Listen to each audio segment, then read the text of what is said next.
Tonight, there is renewed interest to fix a legal loophole that centers around a 50-square-mile sliver of land here in Yellowstone National Park where a person could presumably get away with murder. MTN's Andrea Lutz has more on that. Most know Yellowstone National Park for its beauty and untouched nature. It's a place of wonder, attracting many every year. But its boundaries and how they're drawn, peculiar, considering this. It would be horrifying if someone committed a crime thinking that this would work.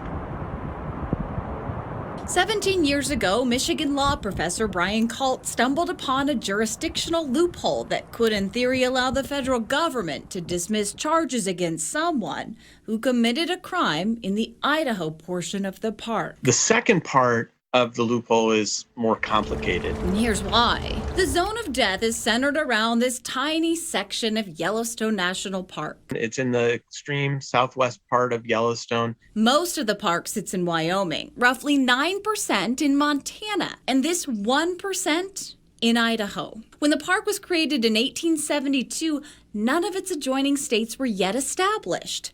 So Congress ended up putting the entire park in the hands of the District of Wyoming. Well, the Sixth Amendment requires a jury be drawn from the state and district where the crime took place. But if a crime was committed here in Idaho, there's no jury pool.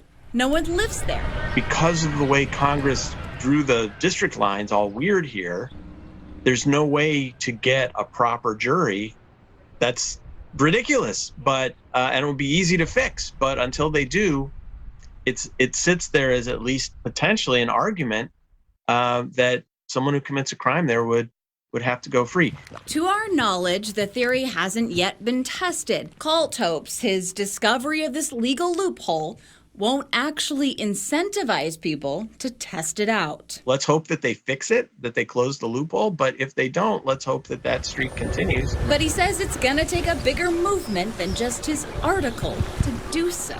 Governor and escort. Enter the Idaho House of Representatives, where during this session, a Boise lawmaker introduced legislation to close the loophole on the zone of death. I asked Congress to fix it.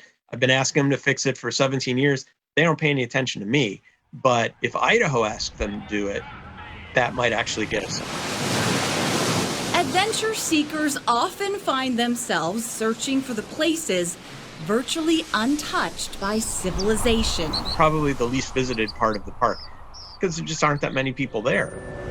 But in the off chance criminals are looking for it too, Kalt hopes change can happen before anyone tries to actually test the legal theory. There's a lot of interesting theories that people have had about how to get away with murder. This is just one of them. In Billings, Andrea Lutz, MTN News.